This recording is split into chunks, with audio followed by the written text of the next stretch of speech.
of the Liberian Electricity Corporation within the last few months signifies to me that with proper leadership, change is possible. The people came here before, they told y'all they could sell your rice for $9, they lied to y'all. They came here, they say they could bring all kind of things to Grand Bazaar, they lied to y'all. When the thing was tough in the country, they jump on plane, they ran away, they lied to y'all. You know, you'll be standing right on the road, the bus will pass by you, you say, hey God, why didn't you get on the bus? So we have stopped the bus. You got until Wednesday to declare your intention, because you can't Thursday, then I mean, you lied to us. You know, their job business will finish. Look, mind yourself. I will tell you exactly what will happen in Grand Bazaar County. Look, I am going to take the oath of office, God willing, on August 2. And this is serious business. Within 30 days of me taking the oath of office, you will begin to see movement in Buchanan City. I want to tell you the kind of movement I'm talking about. The people came here, they checked the whole Limco situation. I will move Limco back here within 30 days.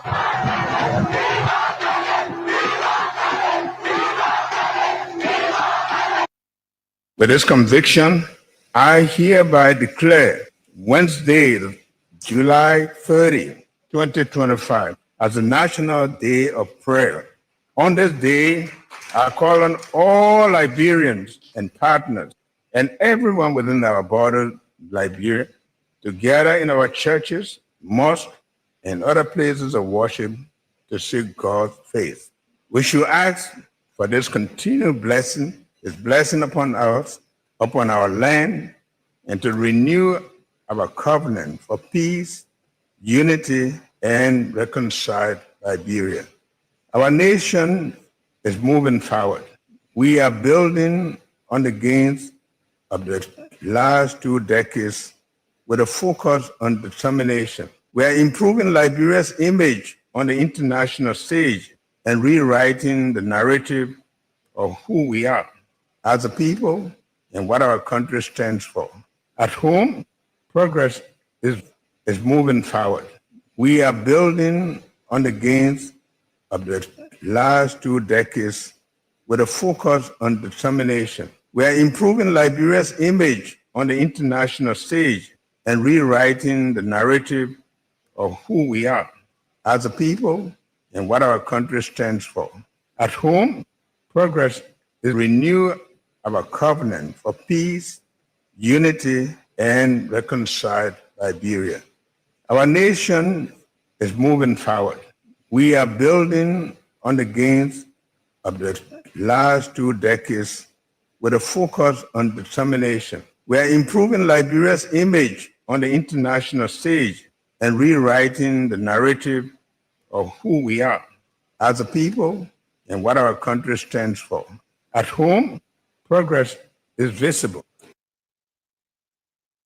Before we could become journalists today, we are citizens. If there is no way that our country is safe, we cannot practice in our respective professions. When we are at war, pastors will not be respected to go to church to preach. When we are at war, medical doctors will not be able to go to hospitals except on a coercion or sanitary condition. When we are at war, lawyers will not be able to go to court to practice. That's why when you see these things happening, whether you are a lawyer, whether you are working a profession, you got to step down and protect your country so that that country will provide an avenue for you to be the kind of person that you want to be. And that's where we are now. What happened on yesterday was wrong. It's still wrong. And no matter what it is wrong. We are seeing things happening in this country, and people are now seeing it as being right because the Asa is there. And these are things that we got to be stand up. To be a patriot, you have to stand first on the side of the law, because the politicians will go away. The regime will pass away, but your country will stay. The law will stay.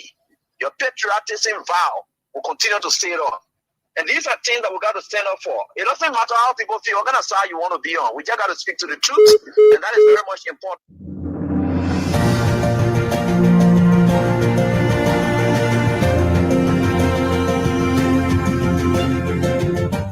His Excellency, George Weah, President of Liberia. Our board noted that His Excellency's victory as the African Political Leader of the Year 2023 is a testament to his contributions to promoting peace, African culture and development, youth and sports development, and advancing Africa's agenda globally. It is also a recognition of his critical role in the infrastructural and socio-economic development of his country as well as his people-friendly policies. He has continued to advocate for peace and free and fair elections in the ECOWAS sub-region, and this was demonstrated by a show of statesmanship and iconic posturing by accepting electoral loss and congratulating the winner. While he arguably had options as a sitting president, he chose the path of honor, peace, and the defense of democracy. His emergence reaffirms our position that he has remained one of the continent's leading light, as he had continued to demonstrate great faith in the African project, promoting African dignity and helping to change the negative narratives about the continent.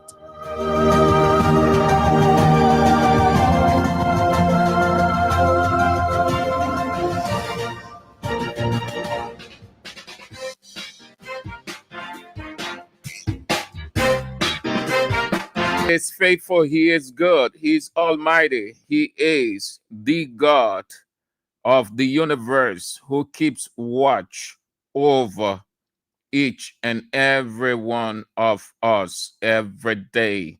What a God we've got. We're grateful. We thank him for keeping watch over us throughout the night and has brought us to this day to continue making his society better. We are under obligation. God is watching. He's taking note. So it is an obligation. It is not a privilege, not an opportunity, not a choice, but an obligation to make God's society better by speaking honesty to the leader, talking about the issues, identifying the ills, talking about the advancement, speaking honestly, proffering some solutions because we are all stakeholders. Yes. The mean by me lives. We're thankful. Yeah, we are grateful to God. Vinicius Ba, you are on from New Town, Claude de Paul, Muffley C. Jackson C. Pony, Iron Factory, Blossy Community, member of Block 18 Intellectual Center, along with the chairman of that center, Romancio Latupan Kenebo, or Rico for short, the man who embodies all of the character of the common citizen George Weah. Good to have you on the show, Mr. Chairman. David Tukban, Ominga Ofi Community, Mansari Abdullahi, JJY Community, Asata Mela, Red Light, Emmanuel Kuye, Bon County, Ansu Coleman Headquarters, Economic Freedom Fighters of Liberia, Solomon Weah from the United States, Heaven T. Toll, your residents score well, Ambassador Walton Morgan, CDC Regular Intellectual Center, Boyman, Buster, Gwinen, Old Row, and the names are just running down. Patience Wisner, Lynch Street, opposite the Ministry of Public Works, Joanne Momalu from your business center on Galley Street behind the Liberia Water and Sewer Corporation, Ibrahim Kurman, the Keke Man, you are on. FC Barcelona, we did it. The first game, 3-1. Okay, so let's get started. Time is of the essence. The protocol is too long. We can't get everybody on, but we acknowledge your presence. We appreciate everything. So, the Independence Day has come and gone. July 26th. Today is July 28th. So, the Independence Day is on pause for a while. We'll talk about it. But let us go to the sycophancy, the diabolical lie. When we tell you that in politics, it is wrong, you never ever, as ruling establishment, attempt to prove a point to the opposition. It is not the opposition that you ought to prove point to. You ought to prove that point to the people who voted you, the people who stood on the line, the people whom you made the promises to. The ruling establishment and the opposition is not in a competition. Every ruling establishment that thinks that it ought to prove a point to the opposition, not only is it misguided, but it never ever achieves its goal. And that is the situation with this misguided regime called Unity Party. You could have seen the countenance of the Minister of Finance and Development Planning, Augustin Kouangafouan. He could not position himself. He was more political than economic. I want to share with you some of what they ran with over the hours, as if everything, the same thing they did the first time. And we told you that that whole MCC compact was an illusion. They went running all over the place, that what former President George Weah did not secure in his 6 years, Bouakai came to power, and in just under a year, he secured 500 million MCC compact grant. Only for the United States Embassy to come out and say, Unity Party government, you lie. We did not give you any 500. Instead, we only acknowledged that you are eligible, and eligibility is not a criteria for fiscal catch. They went to bed. Over the hours, just when the Independence Day celebration was fading, they flooded social media again. These people do not know propaganda. Their own propaganda is very childish. So when I say childish, is like this. Sam Andrews will wake up and write something on his Facebook page. The rest of the people wouldn't take time to validate what Sam Andrews wrote, to do a counter check with the writer of that piece, to have a full understanding what necessitated the person to have written that, so that when you are writing too, you will write with certainty and surety. They don't do their own their way. When one person writes, they will run with it. The same thing they did the first time. They were slapped in the face by the United States government. They come back again. Here is a man who, no disrespect to him, he is the Minister of Information, but I wonder sometimes how he communicates. Does he put himself in the position of a communicator or a propagandist? I tend to wonder. I've been thinking about it, because he initiated this mess again that we are talking about. Everything came from him. They went on their so-called class reloaded, because the class reloaded is declining now. Look, sustainability to anything in life is key. And you have to have the ammunition. You have to have the ability to take it to the end. Yes. The excitement is always good from the start, but going to the end, So they took to their platform. Let me start with almost all of their red out. Let me start with their outside child, the child who is not really understanding who he is. Heron Costa, no, but I think Heron Costa should not be given the first preference. Let's start with the Daha Unity Party people. Cornelia Kra, the daughter of Labor Minister Councillor Kopo Kra, who is one of the ministers at the Ministry of State for Presidential Affairs.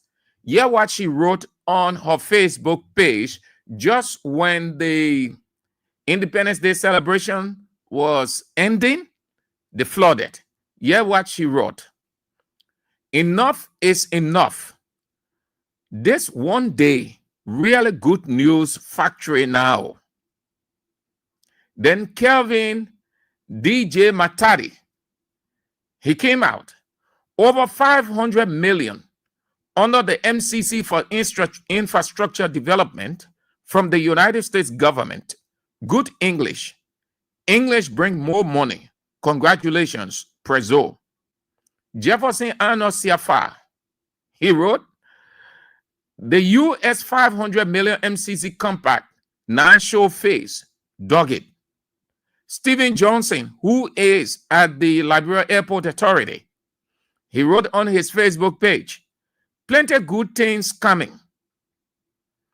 Darius Greenfield, he said, Liberia is blessed. Great news just arrived. Henry Emmerich Yates. Soon Donald Trump saw Liberia, he gave Naxar, that beautiful English country. JMB can relate. Where is Mo Ali? Okay, before Mo Ali, Emmanuel Escoli. Wow, big, beautiful news. And this is Mo Ali, the managing director of Liberia Water and Sewer. He wrote, the good news just keeps coming. This other good news is big. Then there outside child, the child who doesn't understand who he is, even though he is a child, so we accept that he is. He said, Aaron Costa, he said, wow, this is the best news all year. Congratulations, Uncle Joe. This proof that Donald Trump was really impressed by you. Kudos, Liberia wins. These are but few of the multitude of what they wrote. It all came from the Minister of Information. Now let me inject this. Thank God, and God in heaven hates diabolical hearts. God in heaven hates devilish heart. What you do to people, the devilish heart that you or devices that you bring against people, God used the same against you. He himself. That's why he said, whatever they do against you, leave it. I will avenge. Meaning the same thing that you did, God will lead it. The same way he will create the same path so that you will know you did it to somebody when you're feeling the pinch of it. They said that did not have communication flow. Did not have a synchronized communication organization. Everybody was speaking. Everybody was putting things out. The same thing today. No coordination between the finance minister and the minister of information. No coordination between the government officials. The minister of information goes on Class Reloaded without informing the minister of finance or telling him this is the situation. What do we do? Can we disseminate this information? Can we put it out, or we hold onto it until everything is finalized? He did not, because everybody wants to show up. Everybody is impressing Boakai. He put the finance minister in an embarrassing position. Today, the finance minister called a news conference. He could not say anything concerning the coming of the money, or whether the money has been approved, whether the money will come. Instead of giving an economic position or putting himself in that economic state, because that's what everybody expected of him, the Minister of Finance, Augustin Kouangafouan,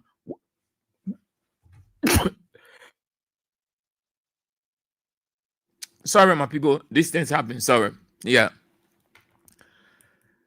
He put himself in a political mood. He was more political, propagandist like the Minister of Information than the Minister of Finance. I can see why his own boss man, Joseph Walker, put him aside.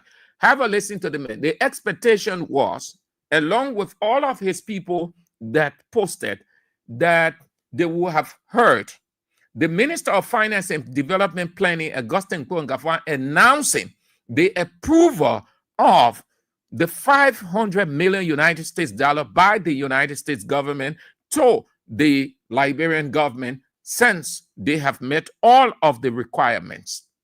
Unfortunately, Gafwan did not mention anything like that. Anything. Instead, he was just romanticizing, flirting, historicizing. Those are the things that he was doing.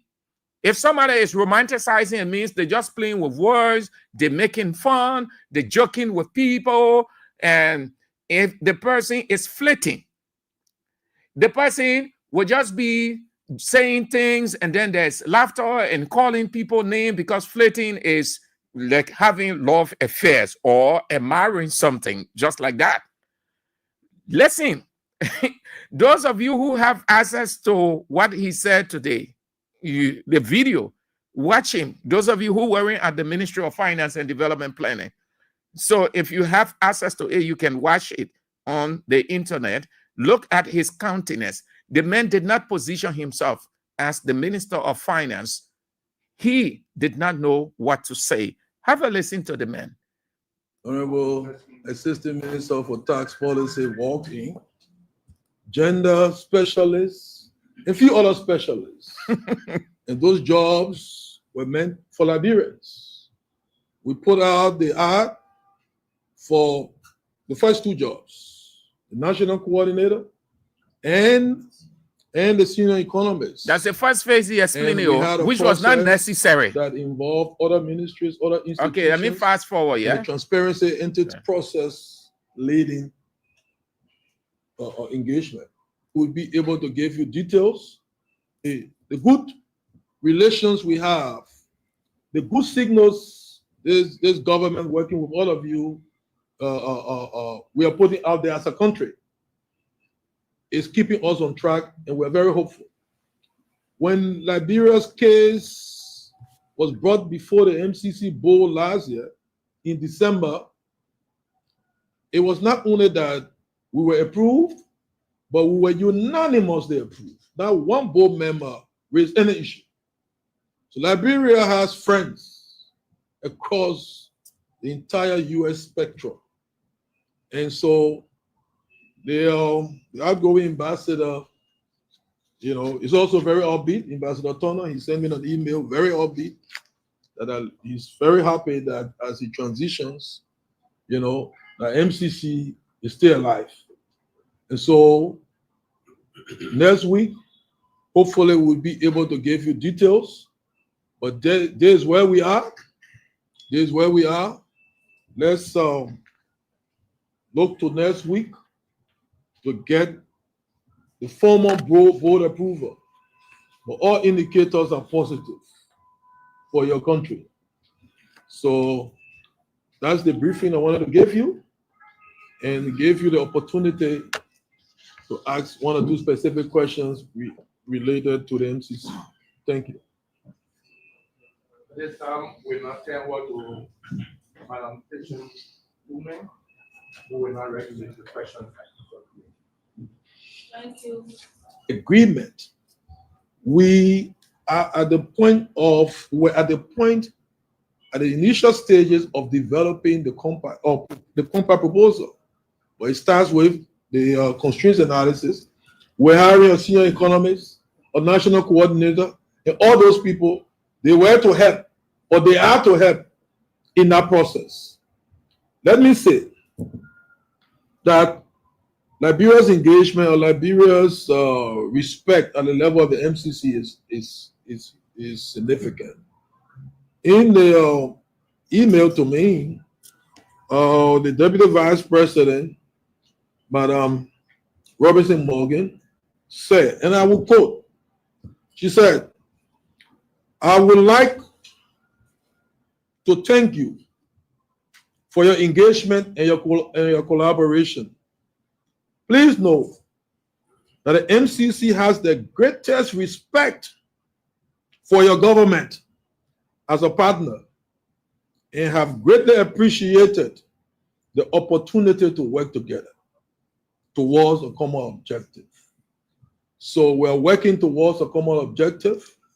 From all indications, we are on track. We are hopeful that the board will green light the play button on our MCC engagement, and then we go into recruiting the manpower quickly, doing the constraints analysis quickly, so that the projects can be identified. You know, it will take some time, maybe more than a year or so. You know, and then as president, but you know, it will take some time, maybe more than a year or so. You know, and then, you know, it will take some time, maybe more than a year or so. So recruiting the manpower quickly, doing the constraints analysis quickly, so that the projects can be identified. You know, it will take some time, maybe more than a year or so. You know, and then we go and sign an agreement. Let me give this information. Did you get him? Everything that Gafwan explained, he did not hit the nail on the head. What you hear him say or saying, they're not too sure.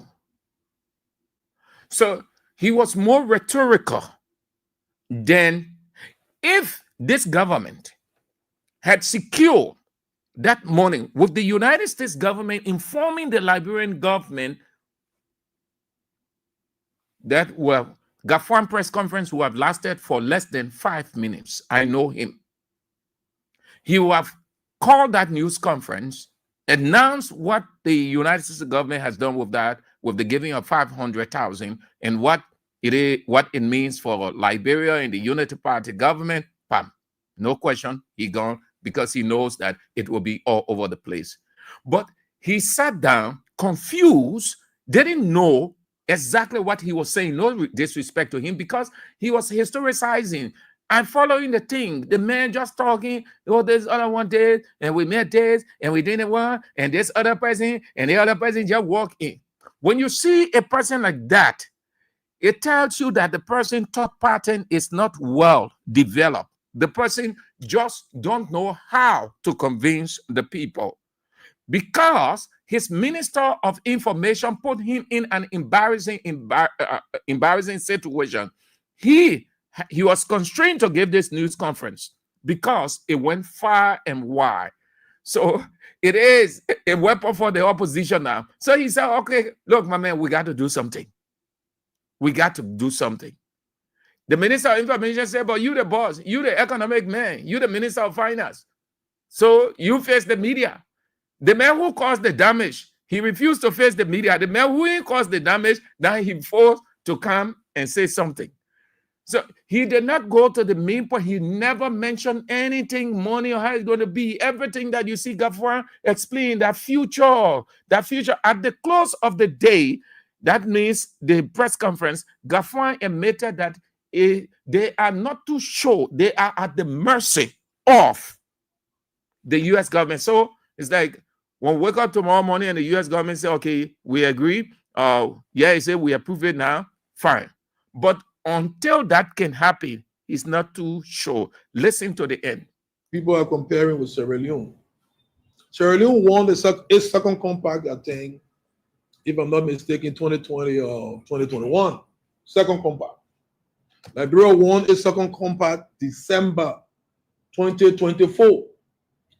In September 2024, my colleague, the Minister of Finance of Sierra Leone, Fanta Mamadi Bangura, signed with the MCC a 480 million compact agreement, September 2024. So Sierra Leone has been way ahead of us, way ahead of us. So now, in the concept of the play button, if someone is ahead of you and then the press play, the person will be ahead of you, because the press pause.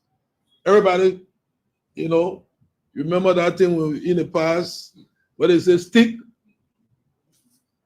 and then we'll wait. Play. So Lou is ahead. So they're ahead because they were ahead before. Yeah, play. So, and if I don't want to, Why you spend so much time on Sierra Leone? It is not about Sierra Leone. It is about your country. Your people sat to listen to you to hear that amount. Then you gave me Sierra Leone history, taking all that time. He did not have anything much to say. It wasn't about Sierra Leone people. Come on, man. This thing. God. This explanation he gave it, that Sierra Leone Minister of Finance should be saying it, and the people were feeling with it. That long time business he's talking about. Long time, 2024, we're in 2025. He explaining to us Sierra Leone situation when Sierra Leone situation for Sierra Leone and not for us. You see how empty of a finance minister we have? A country was even in implementation already with their projects. Everything paused. So they went ahead, they are ahead. So we are behind in the process. And that we will hope and will work to ensure that the development process will be expedited. But all indicators are good. We're continuing to make good results, good indicators on all the scorecards. And this is all government approach, led by the president, assisted by the vice president. We coordinate with the other ministries. The scorecards are not just a responsibility of the Ministry of Finance. You have issues that relate to gender, education, health. So it's and even civil society. What we do as a country, is important. And let me say this: we can haggle, we can argue based on the kind of stripes we wear, political, tribal, religious, and everything. When it comes to development, let's unite. Because the electricity that the MCC First Compact is giving, no government has asked for political party ID card to give the line. No government.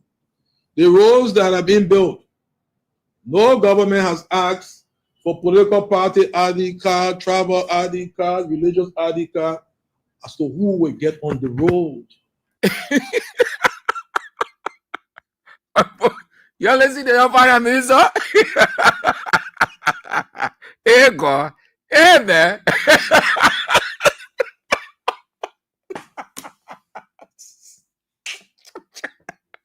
God. That finance minister has played. Oh, then I know that development is collective.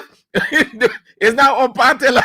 What? But it got nothing to do with all of those things, Chief. Just say we did not secure because of XYZ. Then you go say that, or we secure because of XYZ, or we were secure because of XYZ in this time. You don't have to flit. Ego, yeah. Oh man, you're made up in embarrassing position. Let's unite. We're all in this together. So, what the thing got to do with unity now? Your boss man talk about unity on July 26th. The other people, they emphasize unity. So we have heard. We know we know that the country is united. Where we need to patch, we're patching. We've heard that sermon. We ain't got to hear any sermon from you. You finance man, you money man. Tell us that the reason why we went there and other people were following so that they will hear money. And then you're talking about unity. I wish that we can all wish our country well. Although I have no control as to whether everyone will wish the country well. But from where I sit and from what I sense, Liberia will win. And so let's keep engaging. And we value the work of you all members of the press. We're all in this together.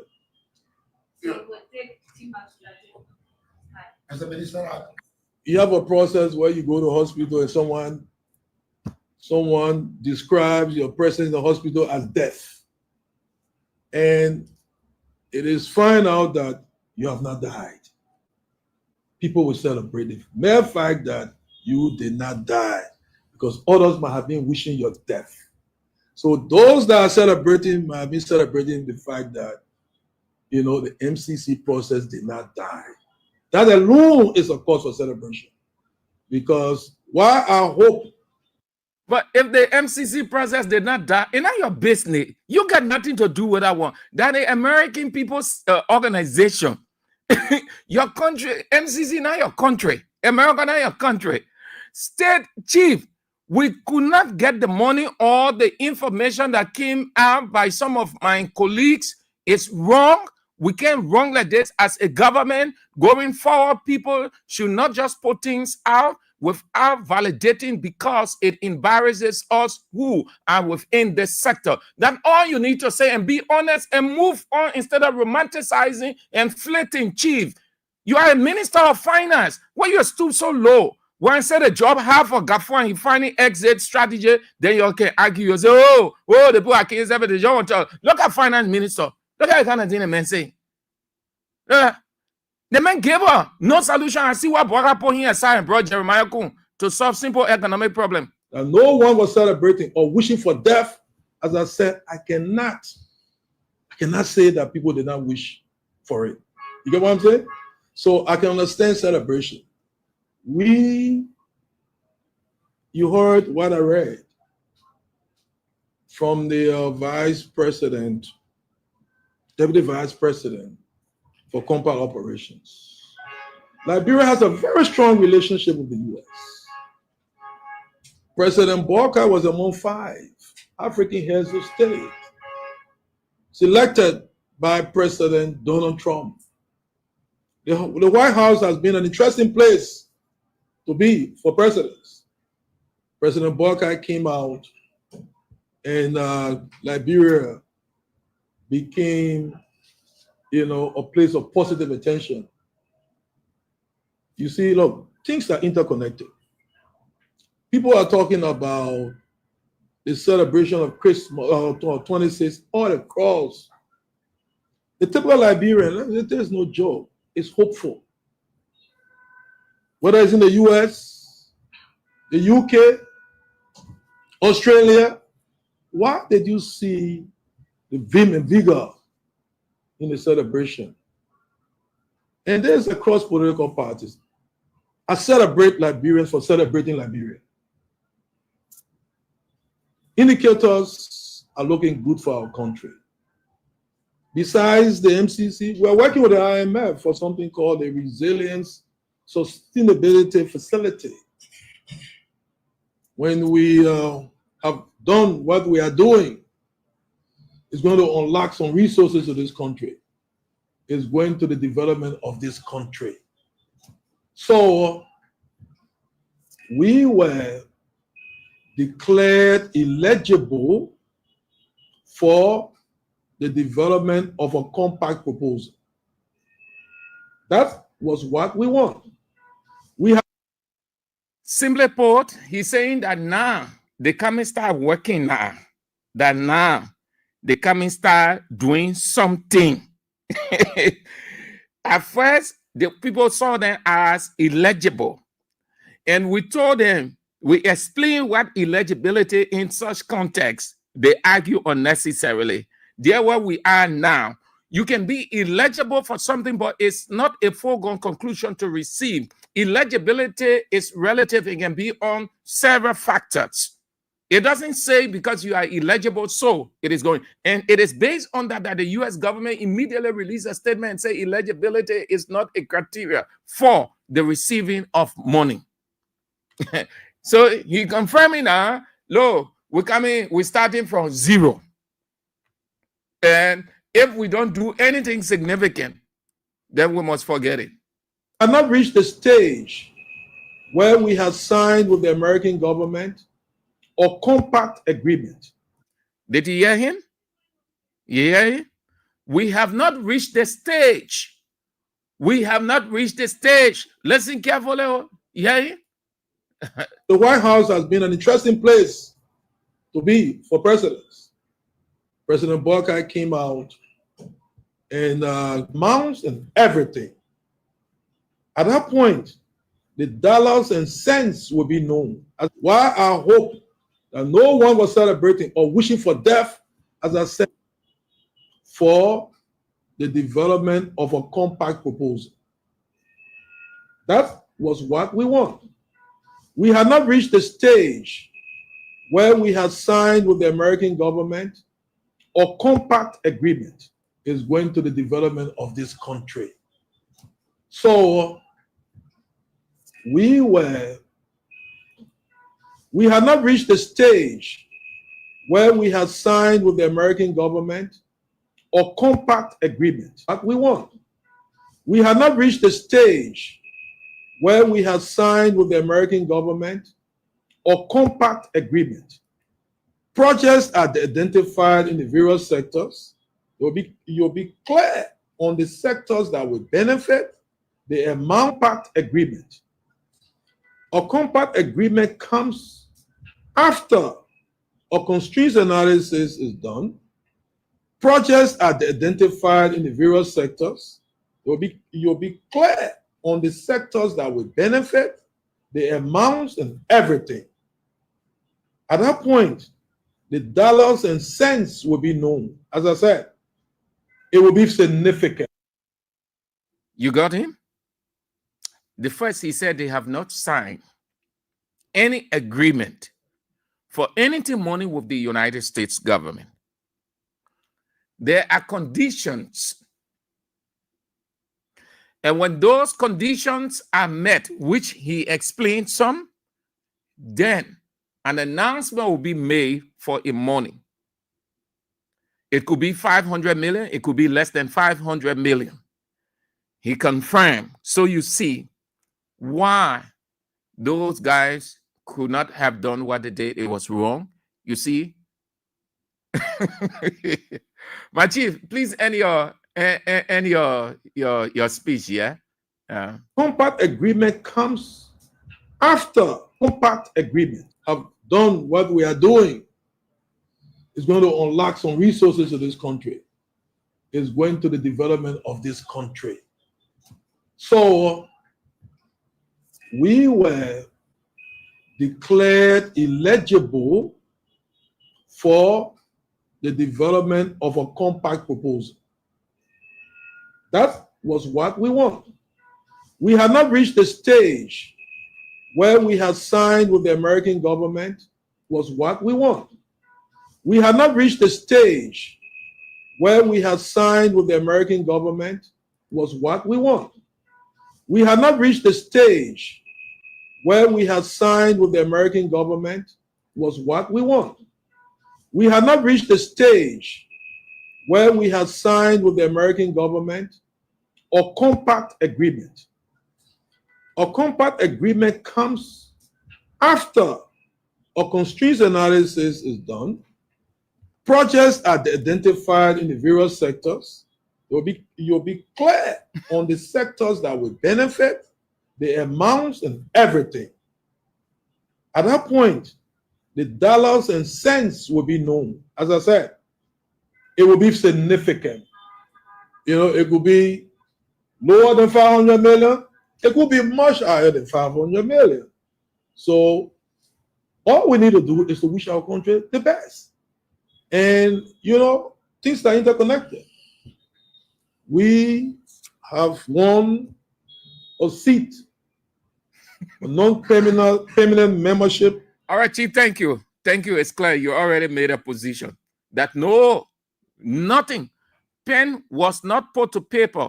Liberia did not put any pen to paper. In fact, the American government did not even think of anything 500 to approve or put pen to paper for a Liberian government to announce. It is now they are starting. And the key word in everything Gafai explained is reaffirmation. Meaning, they just like say, they are re-emitting you. But you're being re-emitted on condition. That means you have certain conditions to be met if you should be recognized or you should fall in the category of that eligibility, which goes with series of conditions again. So you see there. You see how pitiful it is. You see, this organization, pathetic, shameful. You got the Unity Party people, they just freak for Facebook. And they think that everything governance is decided on Facebook. Yesterday, they said we are his officials who are running the government on Facebook. You can't run government on Facebook. The same thing they're doing. You don't even have any idea whatsoever. And people who claim to be educated, they join in that mess, posting all over 500 million, attaching figure, 500 million arriving, MCC compiled. The American government has approved. Every one of them posting all over the place. Now, what can they say now? They bow their heads in shame. Their own finance minister said nothing has been signed. No company has been signed with the American government. Nothing absolutely monetary. They have conditions to be met. It is all about reaffirming. Pathetic. I rescued I said it, no book. No, you see it. That area. Where do we go next? What's the next pointer? President Boakai. Again, I told you people, and I mean this, I'm not missing my words. If Gafwan ends the 6 years with Joseph Yima Boakai, then Boakai is lucky. Gafwan will leave this government. Gafwan is in an embarrassing position. He's fighting hard. He doesn't want to show the sign of uncomfortability. He now realized that Bwema Kamara Chule, his good friend, was in an embarrassing position, and the exit of Bwema Kamara helped him a lot. He is now thinking, had he given it a careful thought, he would not have relinquished his job, in which he was presiding over several countries, to come to Liberia. This false impression of quote-unquote patriotism, coming back to work for my country, when the president calls you, you can't refuse because that's what he said. Now you see it. Tell me, for God in heaven's sake, man, what do you see that happening? Boakai goes to tell the world that the country is hard. He admitted, thank God he admitted, even though he contradicted himself.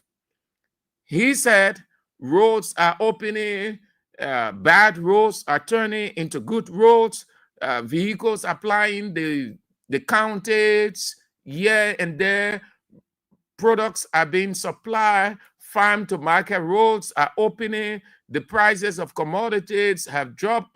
He said all of those things. Then he comes in the same vein, just like his police director, who said there will be investigation. Less than a second, he said no investigation. The president admitted that things are okay, the country on course. Then he comes back in less than no time to say things are hard, things are difficult. And so with the prices running high on almost all of the commodities, he was now appointing a trusted businessman. A businessman, meaning Gafwan and the rest of the guys, they don't have that economic solution. Since the vice president have been in business for a long time, he can use his business knowledge to bring prices of various commodities down. So it's not about anything economic again. In Boakai's opinion, it is business politics.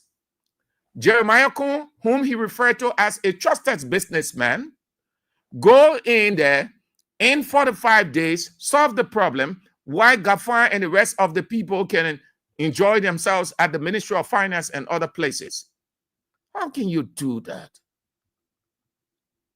Even if you don't trust Gafwan fully, you're not too sure, you're not too certain of his work, you still want to give him the benefit of the doubt by pushing it on him and say, with all of these, I gave the Minister of Finance 45 days to find solution. So if you bring on the vice president to do the job, then what happened with the economic financial management team? Because that body is responsible for that. And that is why the Minister of State for Presidential Affairs is on. It's within that sector. They look at everything from an economic perspective. More economic, less political. So if you have the economic management team in place, which Gaffron is an integral member of, and giving such a responsibility to the vice president, and giving the vice president a duration or a time that is not possible, 45 days, then what is that? Why will you leave that? Why will you leave the Minister of Finance? Any president will stick with the Minister of Finance and give him that 45 days. Even though 45 days doesn't make sense, man. It's unrealistic. 45 days with this damning economic situation we have. 45 days. What can Jeremiah Kun do? Jeremiah Kun failed on the 285 machines.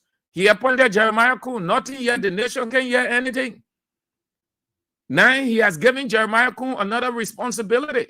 I can see why Jeremiah Kun say anything the president, I mean, I will just be moving here than just how Richard Kun say he regimes speaker. You have the Minister of Finance and all of his people, seasoned economists in this country sitting in that hall, and you took that responsibility off there and placed it on the lap of the vice president and referring to him, the reason why he gave Jeremiah Kun the position, because Jeremiah Kun had been a businessman and stay a businessman. You expect Jeremiah Kun to solve that problem, the problem that we're faced with? You think it's not mere business idea? We are talking about the economic figures. Kun does not know all of those things. Kun is not an economist. Kun is a politician. What business idea that Kun has so much? How has Kun impacted this country from a business perspective? What are Kun businesses? Because those are the things that you look at. You know why? Donald Trump, we can use Trump's situation, Trump and Elon Musk. He brought Elon Musk on board based on Elon Musk's business impact to use his idea and help, and it did help. What Jeremiah Kun, who knows Jeremiah Kun business, how has Jeremiah Kun impacted the society from a business perspective? And when you talk about business, you're not talking about having just one petty institution, and then you say, no. Trump brought Elon Musk up because of his background, the impact, his business idea economically. And Elon Musk did exactly. You bring Jeremiah Kun on. What has been Jeremiah Kun's business impact in this country? What are Jeremiah Kun institutions? How have those institutions, if he had any, impact the country? Those are things that you look at, you bring to the table. It's just appointed man because he's vice president or because he's businessman. Then you gave the man 45 days. So in essence, the president said Liberia's problem can be solved in 45 days. Yes. Have a listen to him. While our country and our economy is making steady progress, our domestic revenue remains limited, and many families continue to feel the weight of high prices. Transportation costs are too high.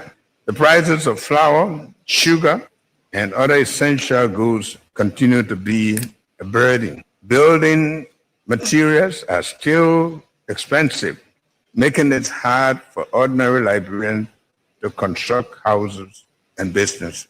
This contradiction, where import costs have fallen, yet market prices remain high, requires urgent attention. Therefore, I am establishing a high-level presidential ad hoc committee to investigate these disparities and recommend practical solutions for our immediate efforts. And the committee will be chaired by someone I trust dearly, a dedicated public servant and an experienced businessman, the Vice President Jeremiah Pankun. The committee will work swiftly and submit a comprehensive report within 45 days with clear recommendations to restore fairness and stability in our market system. I stand before you, both as your president and as partner in renewal, ready to make bold decisions, free of fear or bias, to advance the cause of our country. We must place our political and personal interests secondary to the public good and realize the Liberia our people have envisioned since the founding.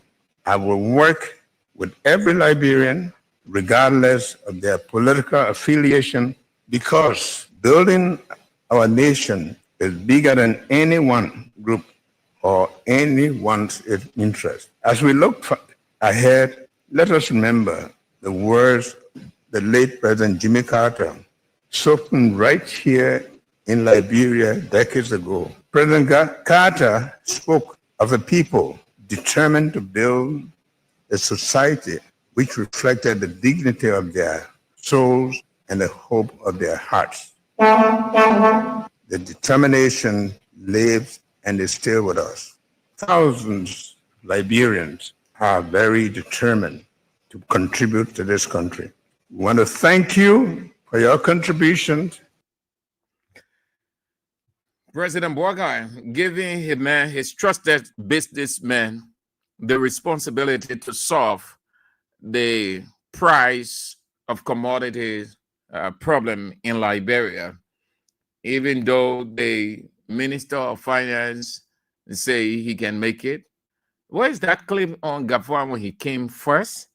This thing was brought to his attention. He talked about fluctuation. He talked about all kinds of factors that were impacting that. And then he talked about the solution. Since then, nothing has changed. So it's based on that I want to believe Boakai said, no, I can't reinforce this responsibility on you. Let me give it to the vice president to do that for the 5 days. That will take us to the Independence Day celebration. Something happened at the Independence Day, which I consider this organization lack of coordination. If they plan it that way, they have to stop. When you are at event, they get something they call situational features. Not only the speeches that are made, but the small things that can be happening on the stage, off the stage, the background, and this, everything. The stage was a disorganized platform.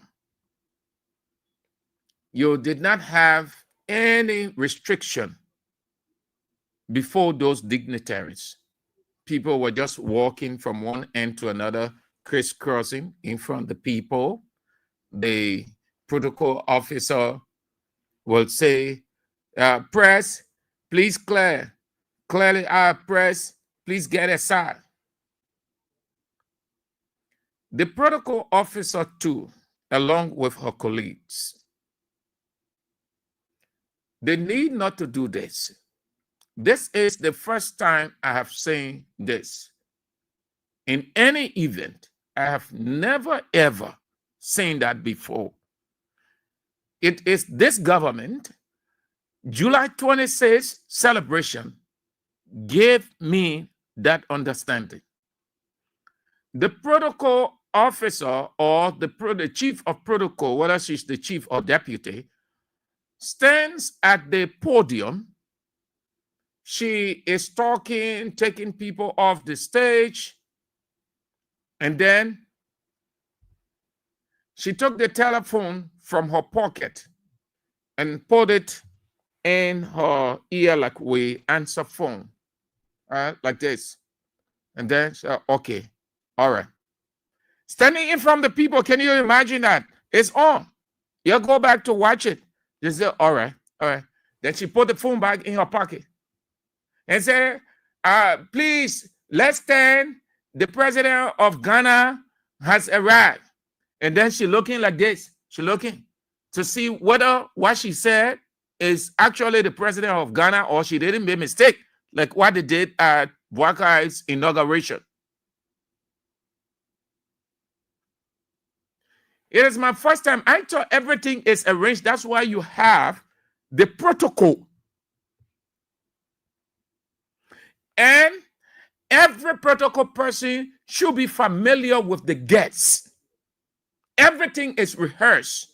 That is why if the president of that country is not coming for the inauguration, it's communicated in time. A designated person will be known.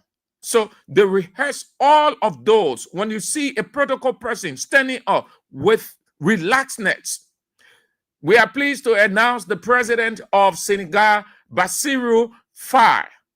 And you see the man. The next, just like that, is because they received the confirmation with certainty, and then it is rehearsed. That's why the protocol is there. Everything is time. All of those dignitaries, they know they operate in time because they have to go back to their respective places too. So they're in time.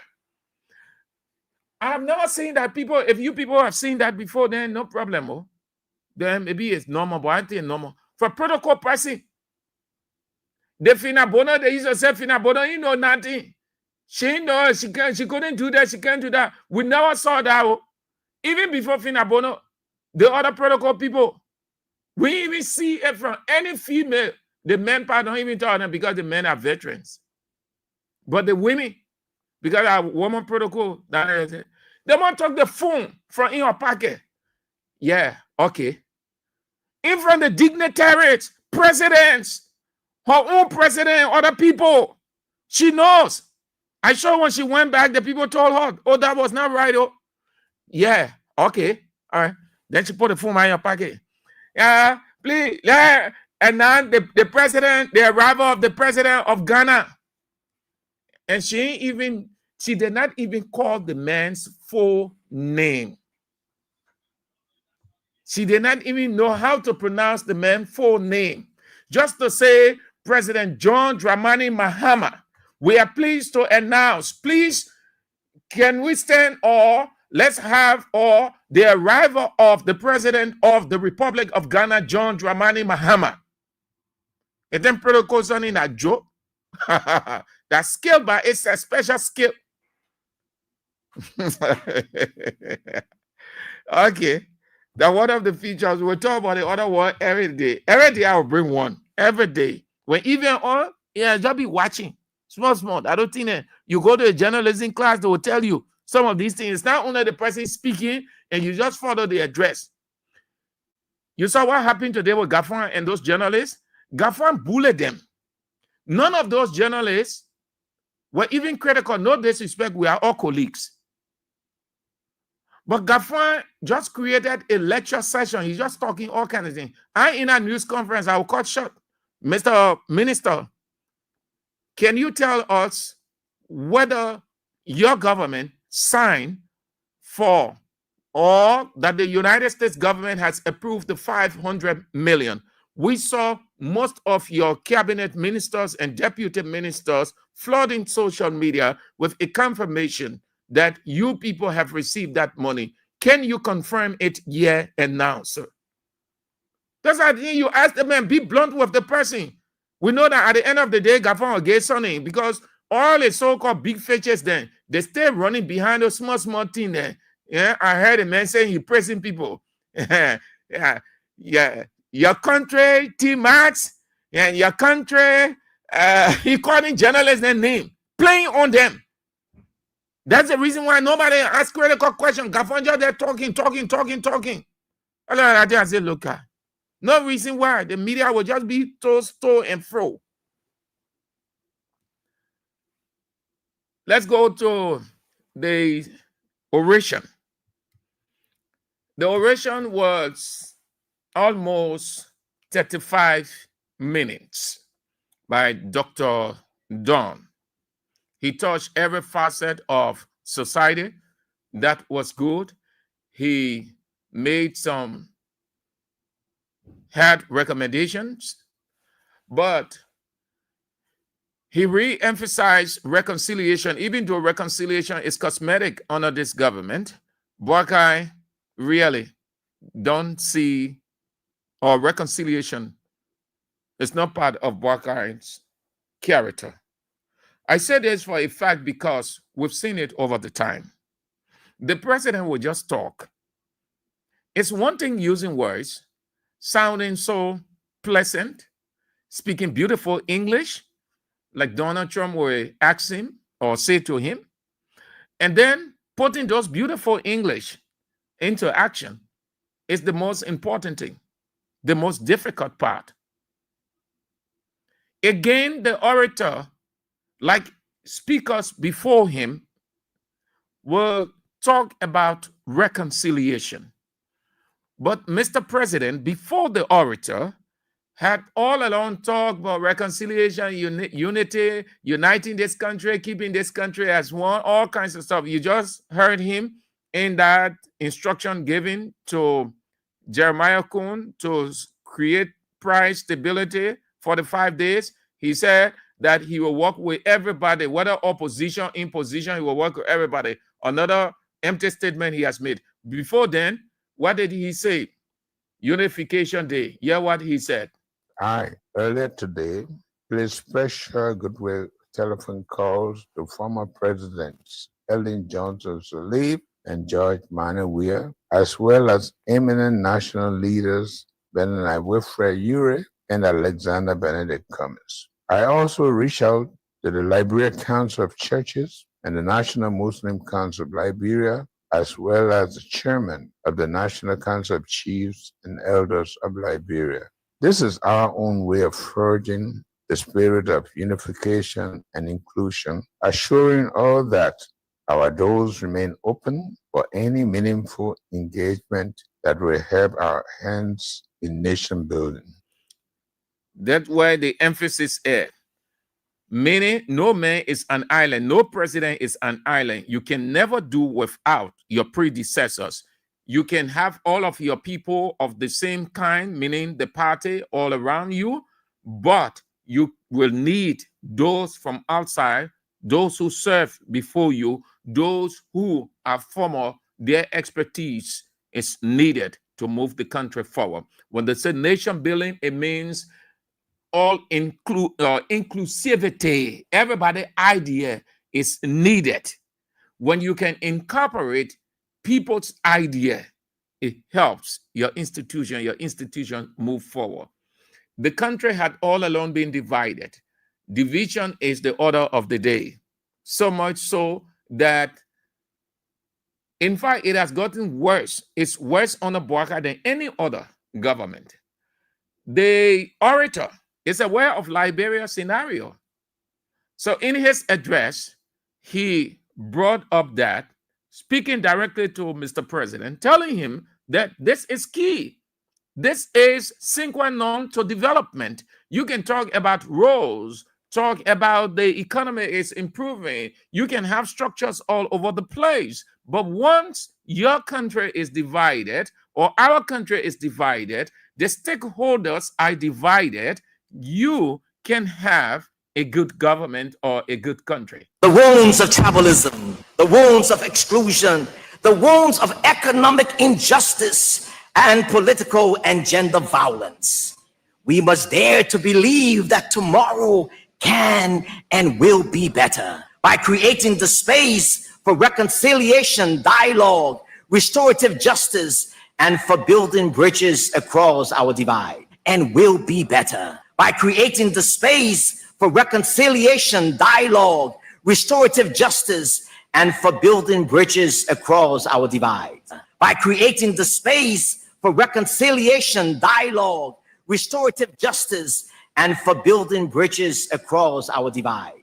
By creating the space for reconciliation, dialogue, restorative justice, and for building bridges across our divides. Because reconciliation is an ongoing process, and in an effort to build on what you have started, I hereby propose the establishment of a standing national commission on reconciliation.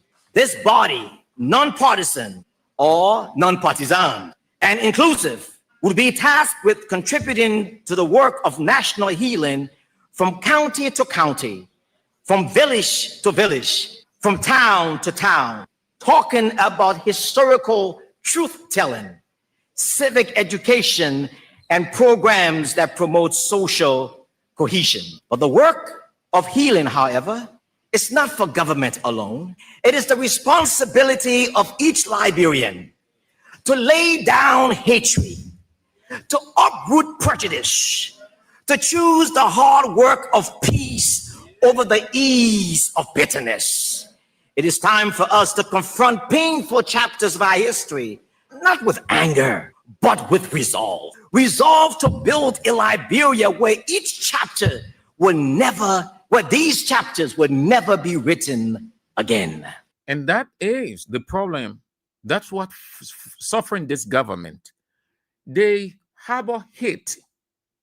They show anger, vexation, malice, hatred for the opposition or those who on the other side of the political divide. And you saw what they turned Barker into. They turned Barker into the most divisive president that ever existed in Liberia. So much so he runs the government on exclusion. And every time he would talk about nation building, reconciliation, unity, and he does nothing about it. Everybody who will talk about reconciliation, it's just like a beginner can say, it can't inside here, a part should other yeah, outside. I have never seen an orator being very blunt.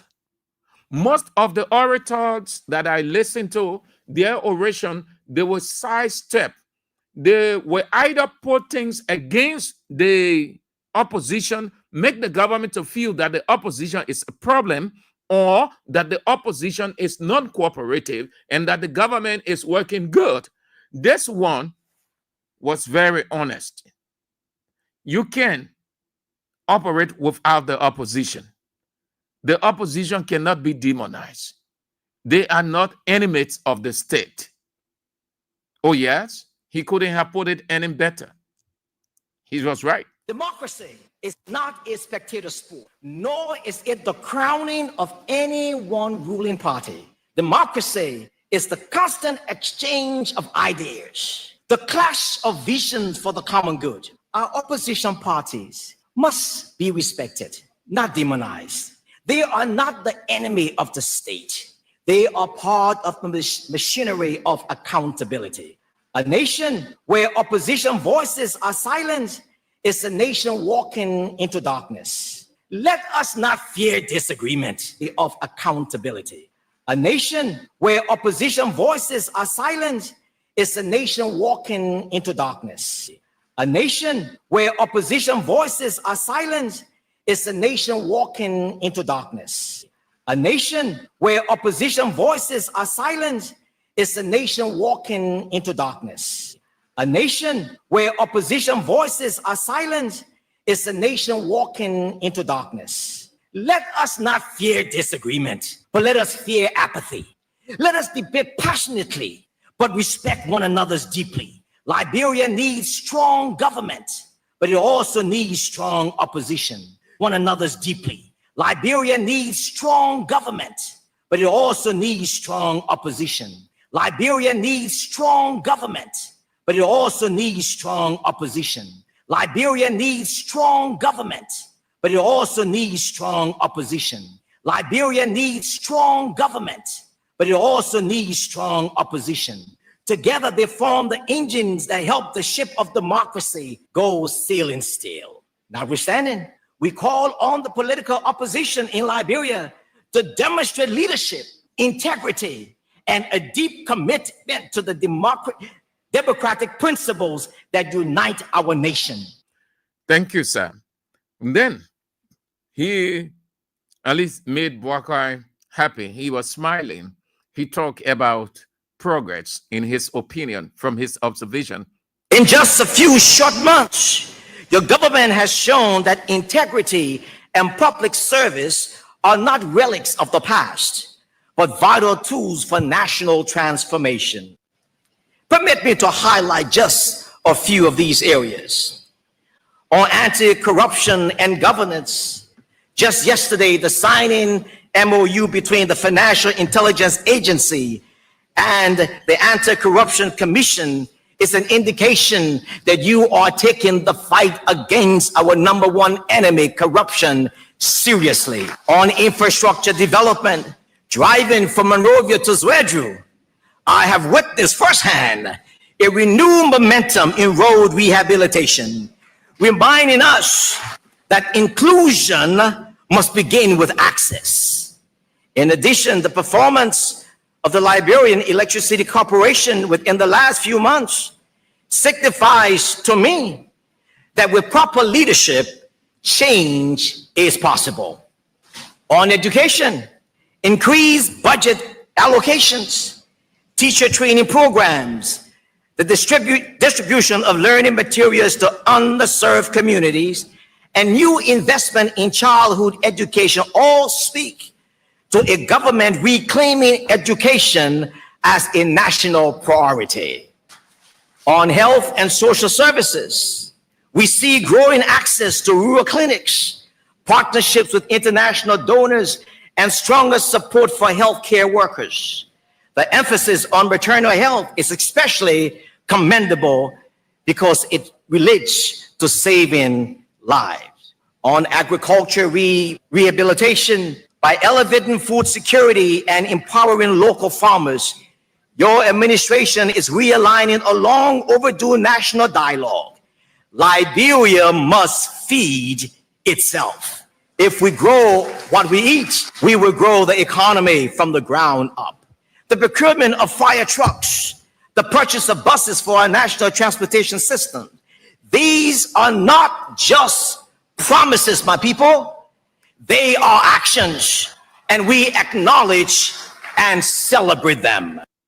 He gave a very insightful position on the Liberianization policy, which, in my opinion, he couldn't have said it any better. That sector is key, and it has always, really, always been a problem for government after government. Too much of our economy is owned and controlled by foreign interests. While foreign investment is welcome, it must not be at the expense of our dignity. The soul of our economy must be Liberian.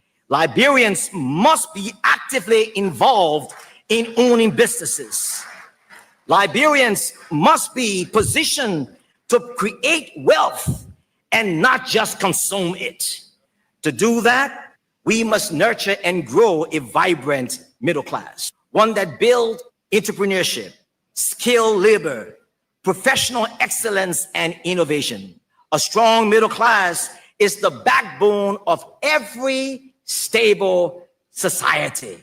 It generates jobs, drives demands, pays taxes, and anchors our democracy. We must support small and medium enterprises. We must make access to credit easy. We must invest in technical and vocational training. We must embrace technology so our youth can compete on the global stage. To my fellow Liberian businesses, when government shall have done that, which I know this government will, we must endeavor to prove that we are trustworthy by honoring our commitments to our lenders and to the people we serve. I therefore offer for your consideration and action several possibilities. Possibility A, enforce the Liberianization policy. Fully enforce the existing Liberianization policy for ensuring that the sectors reserved exclusively for Liberians remain protected and accessible only to Liberian citizens as originally intended. The persistent violation and weak enforcement of this policy have resulted in foreign encroachment, marginalizing Liberian entrepreneurs and undermining local economic growth. The spirit and letter of the Liberianization policy was designed to empower Liberians to play a central role in the national economy by safeguarding key areas of commerce from foreign domination. Government should ensure that the exclusive rights of Liberians in designated sector are respected. No foreign national or entity should be permitted to operate in these protected areas, either directly or through proxies. And then he went on to cause stir in a sector. He himself is a minister of the gospel, and he couldn't have been so clear with his position or observation of the Liberian church or Christianity in Liberia that led most of the pastor, many of whom from the Pentecostal or charismatic sector, lambasting him, vilifying him, categorizing him for being very outlandish in his position on the church. No disrespect to to pastors, minister of the gospel, but pastor is just like any other literate, educated person who receives, analyzes, digests, and then give an insightful critique. Yes, that's what a pastor is. A pastor is not a sentimentalist. So he was clear, and most of what they said against him, they just said it because they think that they are more spiritual, more educated, more theological than the orator. He is a pastor, been in the business for several years, held several theological positions nationally and internationally. He is a Liberian. He been on the ground for a protracted period. So what he said about the church wasn't something that people told him or handed him and say, put it in your address. And you would expect that a person who is a pastor would not say something about the religious side of the country, the spiritual side. You expect that. Bishop Nathaniel Zawe was called to do an oration in Weah's time. He did. He did talk about the political, economic, social, and then he laid emphasis on spirituality. Bishop Dumba, Simeon Dumba of Liberty, and several of them. But I don't know why the guys here went against this man, because he talked about fasting and praying. And anyway, let's have a listen to him. The second actor, the role of the church. The Christian church in Liberia, it is time for a deeper awakening. A revival not just of prayer and worship, but of purpose and responsibility. For too long, poverty has been spiritualized, normalized, and even romanticized within the church. But let it be clear, there is no honor in poverty, and there is nothing righteous about economic suffering when solutions are within your reach. The gospel is not only about salvation, it is also about transformation of lives and community. For scripture says, faith without work is dead. Yet too often, our pulpits echo with calls to prayer without equal calls to action. We cannot keep telling people to fast and pray and wait for their breakthrough and the anointing while doing nothing practical to change their situation. We must stop expecting God to walk on waters. He did it once. He's not doing it again. He told me that just this morning. Get your people to work. Liberia is a nation rich in potential, Yet the church is one of the most powerful and trusted institutions in this country. Imagine the impact you would make if you were to leverage that responsibility.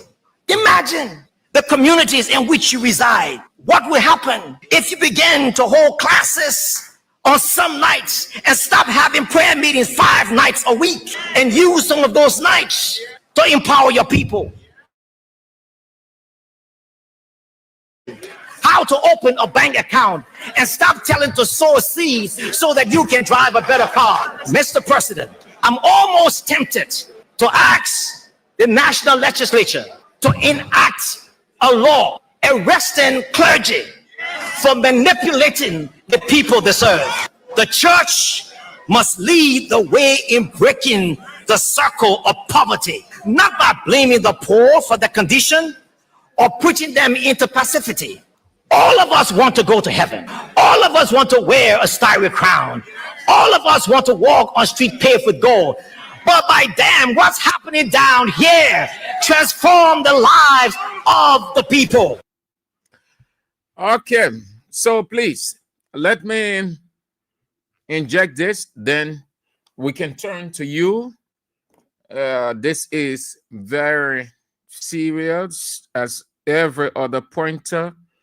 The misunderstanding that happened, we are told, around the LPRC area between a couple of ladies,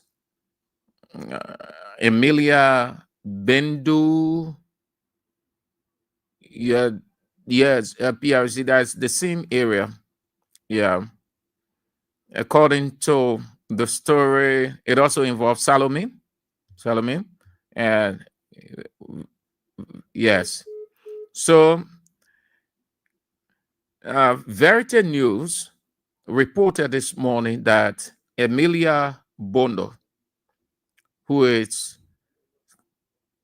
being treated, having received several cuts after a misunderstanding involving 2 other ladies, allegedly with a knife from an argument or disagreement. According to the paper, the attack reportedly took place around the LPRC area, Chiginsu Factory. Is that where? Yeah, but that's what the reporting. When they spoke to the victim, Emilia Bondo, about the confrontation that she was accused of being insensitive or while babysitting an 8-year-old child. An elderly neighbor, according to the paper, reportedly warned the child's mother of not leaving the child with a girl who lives with her. And then from one end to another, bam, anger, temper tantrum, vetting, everything came out. It's bad off, it's nasty, but if you can behold it, fine. So the paper reported that they took knife, razor blade, and got into fight. You see, this is, let's see. I am telling you people this because last week I talked about it, anger. If you can control your anger, it leads you to a situation that you just can't cope with. The paper is reporting that they took knife and razor blade, a battle for supremacy, just from a simple disagreement. You see what it resulted to? This is Emilia Bondo. See, terrible, nasty. So imagine how she's going to be for the rest of her life. You want to guide against anger. You want to keep it under control. Not reacting, it doesn't say you are lazy. It doesn't say you don't have the strength or the ability. It only means you are the wisest person on the face of the earth. You save yourself from something very bad. So you see, just from that, anger leads to regret. You are either injured, in jail, you find yourself on hospital bed, you live with mark for the rest of your life, or you die. Anger is terrible. Now, Emilia going to live with those deep cuts for the rest of her life. If those marks will leave her body, it means she has to be taken out of Liberia for treatment. Treatment here? No. Mm-mm. So those are the pointers. A Gafuan, difficult situation, hard to explain. The Millennium Challenge or the 500 million JB emittance that things are hard in the country. The orator's address, Reverend Dr. Emmett Lafayette Dawn, and JNB emittance and Verity News report of the altercation or confusion between those three ladies that led Emilia Bondo to have deep cuts on her body. According to the people, they've used razor blade and knife on each other.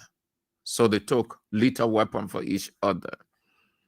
I'm told that, how they call the place? Gardnersville and Killer Bean bosses, they are on strike because of the kind of treatment they are receiving from the police and other areas. Strikes are taking place right after the holiday. Strikes are all over the place. I'm told that the Killer Bean bosses, they too, they are on strike.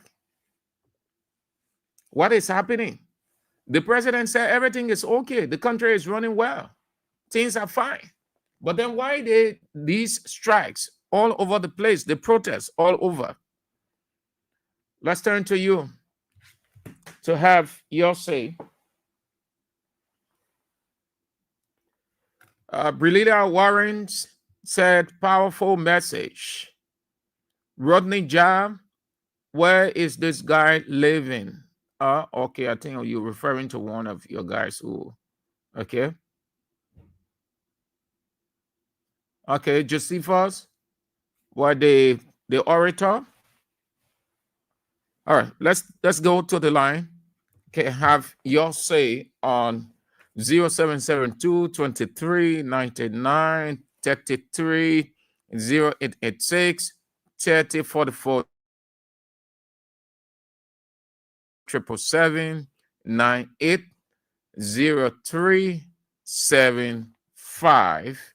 The numbers to have your say. You want to go straight to the point? Hello. Yeah, good afternoon, Mr. Andrews. Yes, good afternoon. Thank you, Mr. Andrews. Mr. Andrews, Mohammed, in a call from a proper corner, down Coast Hill, Winter community. You know, Mr. Andrew, as I sat and looked at the 0 pointers, my mind got glued to the point where our president is subjugating the economic management team job to a vice president. Mm-hmm. Is the president telling us that the finance minister has failed him? Is this why he's taking the finance minister job to give it to the vice president? Is the president also telling us that he's subjecting the vice presidential office to a market for us to go and do market, information? What is this? These are people who insulted President Weah over the last 6 years and said President Weah did not know about governance. Is this the 42 years experience they boast thereof? The country is in a dangerous situation and we must fight to save Liberia. Liberia is going down the drain. Thank you very much for giving me this opportunity to make my voice on national issues. Thank you, Mr. Andrews. Spencer Mohammed, hello. Good afternoon, Mr. Andrew. Good afternoon. Yeah, I'm Oscar, the Zigman calling from Compassion in Nima County. You know, Mr. Andrew, you are there all. And I want to take this time to appreciate our brothers and sisters who got on the street on the 17th of this month to protest. Because the president of this country has told to us that in the protest, I mean to listen. No, he confirmed. He confirmed exactly the claims raised by Stan and the other people that things are hard in the country. He did confirm it. That's why I'm trying to appreciate them. Because they are not got on the street to protest the president of the election. Because we have been talking over that the economy of this country is high. Our citizens are living on less than $1 a day for the president of the election. Say he after election, we want to take this time to say to listen to the citizen is not a problem, but implement what the citizen requests of you. Then the next thing has to do with our people in this country. Mr. Andrew, to come to leadership with lies is not good. When you want to come to leadership with fairness. People have been lying to the Liberian people that we'll come to power, there will be bread and butter issue, everything will be bread and butter in Liberia. But since then, the key to leadership, we are not seeing nothing. Everything has come to stand still. The economy of this country is in the hands of the foreigners. They are not there. When we, the Liberians, send some to see how best we can fight the economy to come back to ourselves. 10, 15 years from now, Liberia will be like another foreign country that nothing will be in it, and we, the Liberia, will be suffering. All right, I want to take this time to appreciate you. Let us appreciate and let we, the Liberian as citizens, work together and see how best we can fight to come back to the 29. Thank you. Have a nice Monday. Hello. Good afternoon, Mr. Andrew. How do you do? I'm doing fine. Thank you. Let's hear you. Yeah, I'm all right. My name is James K. Baden, Chairman of the Veteran Assembly, District 16, Niku Town. Mr. Andrew, I listened to the deliberation of the finance minister. You understand? It almost looks like, you are taking part on the program, then you have, you did not rehearse yourself. Then the program, is about to start. You don't know what to say. You will be choosing words. It's what happened to him. Number two, those are protesting. The drivers, the who that protesting, the citizens who are protesting for different reasons.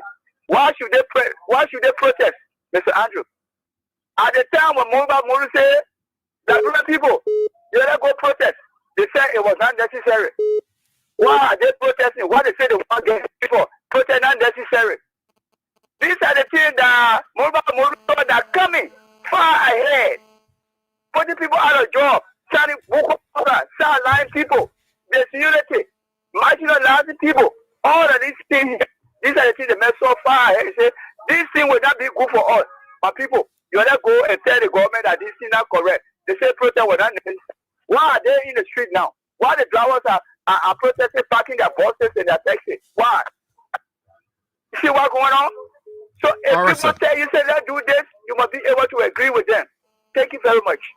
Have a nice Monday. Let's go this way. Hello? Hello? Hello? You are on the edge, sir. All right. You're off. The women? Hello? Yeah. Hold on. Let me see.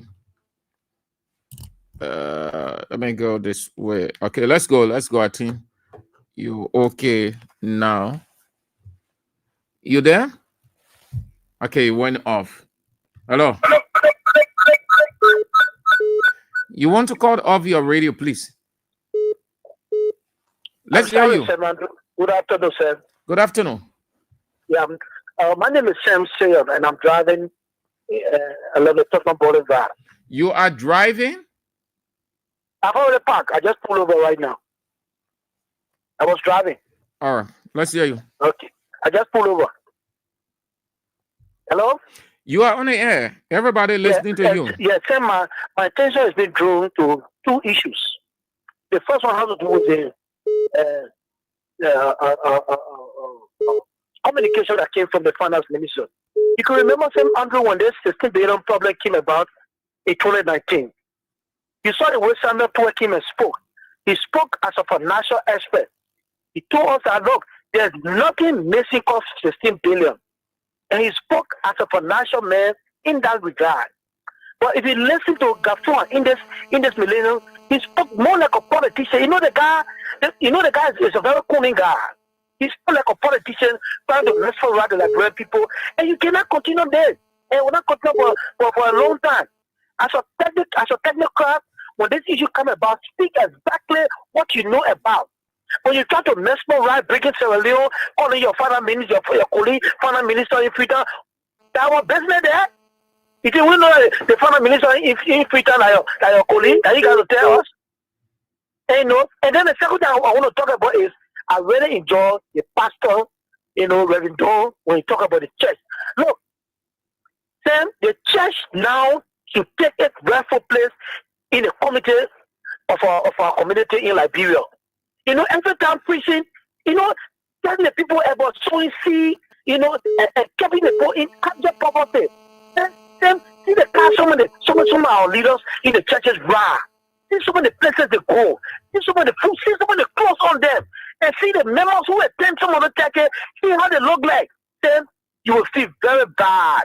And I think that pastor was right. He was completely right in giving the church an awakening call. Thank you, sir. Now look, every Sunday, preaching the people asking to come and sow seed is not all to it.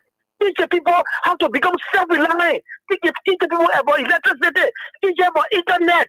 Teach the people about the day-to-day happening in their life. Then they will make improved decisions, and then they will pay their tithes and offering. But every time you tell the people, they must sow seed, you already can't sow seed. At the end of the day, you ride the best of cars, you eat the best of food, you have the best of clothes, and then the people that attend your church are lying in abject poverty. All right, sir. And he was wrong. And he was right. And I want to hear him for that. Thank you, Andrew.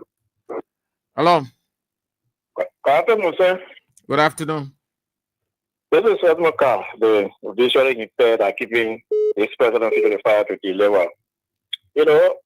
Thanks be to God, we have been vindicated. Those of you guys that are standing with the Liberian people, we have been crying up there, and Boaka and his officials have been playing blind eye to the Liberian people plight.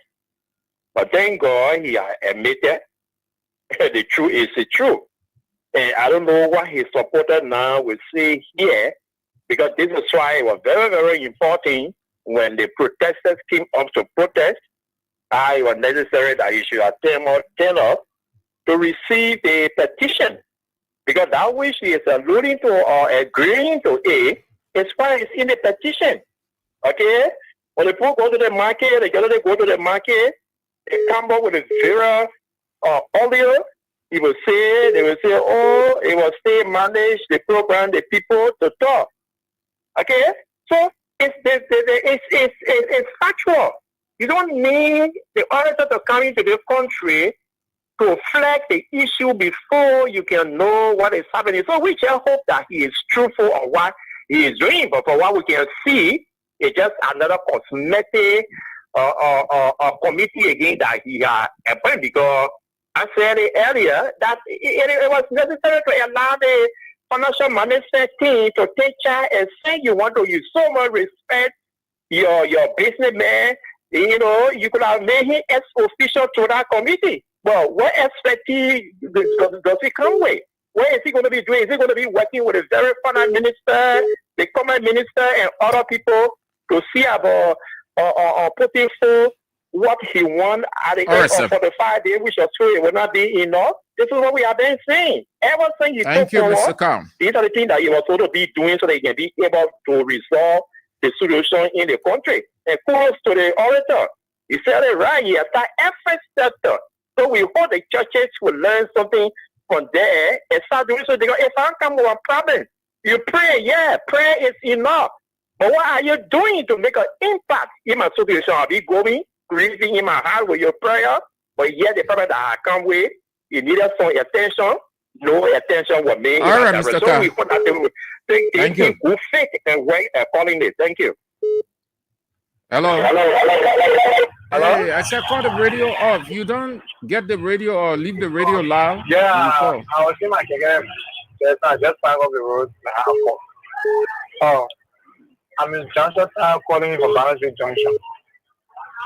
So the issue about the how to call it, our president gave to our vice president to go and settle. I wonder how long the Jeremiah Cone been doing business for, and which one of the business that he been into that the president trusted so much to go and deal with prices of the world market. Let's say the world market of Liberia for now. One of the business that Jeremiah Cone been dealing with is let's say hospital and other stuff and other businesses. But when you're talking about business, you're discussing about drug goods, gasoline business, all that business, you don't have knowledge on it. I just need to put people together for the business people and set them down and see how best we find a common ground or harmonizing for things further to drop. But when they say, oh, you put Jeremiah Cone one, Jeremiah Cone handle it, I don't think it will be possible. Yeah, I don't think so. It's just trying to say, oh, yeah. Before the president working, president trying to put up bed and about everything, the microphone trying to do things. And the time I engage the microphone, it's not possible for the microphone to work in that time for things to be settled. Okay. It's not possible. So the issue of the protest that is going on, I don't know why the bus driver is not publicize this protest because when the chance they don't want to do it, we want to be part of them. Yeah, because the LTM, I heard that the Liberation Senate has to do the LTM. All right, Chief. Thank you. Hello. Hello. Hello. Yeah. I'm calling from Township West Point. The president got nothing to say. So he put Jeremiah Cone so go about price control in the market. Not the people there. The other people can go auction the goods and so go there. That Jeremiah Cone so go there, but I get nothing to say. To address a nation that the only 26 days, you know how to address a nation. So now I'm in Paul Latin there. You got nothing to say to Liberia people. The lower ambassador we are so anywhere trouble he will address a nation. Anywhere it come from there will address a nation. And the Liberia people can be happy with it, can be happy. But can I get nothing to tell? Okay. Thank you. Hello. Hello. Hello? Hey, Chief. My man, I said y'all call the radio off, man. Come on, man. My man, y'all will get people ear complain. What kind of illiteracy is that? Stop, man. Stop. We're tired of saying that one thing over and over. Everybody sits here, they complain on you. When you're about to call, you lower the radio. Calling into radio station is just like calling anytime. Do you need radio to stand on the street and call a friend or to say something to somebody? You need a radio. Do you bring radio and put it on loud? No. When you call on the radio on, you don't realize it. It's not affecting you because it's running straight in the earpiece. And it gave ear problem. Before I call, I will lower the radio. But you leave the radio and you want everybody to hear you talking. How is it possible that your radio will be loud and people should hear you sounding so loud on your own radio and sounding loud on everybody's radio that are listening? It's not possible. You cut your radio off. Then you will sound clear for everybody to understand you. If your radio is loud, you call in, even will okay you, nobody will understand anything you're saying because it will just go with that loud sound like band, noisy band playing. I want to hear that thing again. Or if you can cut the phone off, cut the radio off before you call, then don't bother to call. Hello, the thing running straight in the earpiece. It will give people ear problem. Yeah. Good afternoon, Mr. Sam Andrew. Good afternoon. Yeah, Mr. Sam Andrew, this particular government, and from the head to the toe, is characterized a group of incompetent individuals. I think that was demonstrated by the finance minister.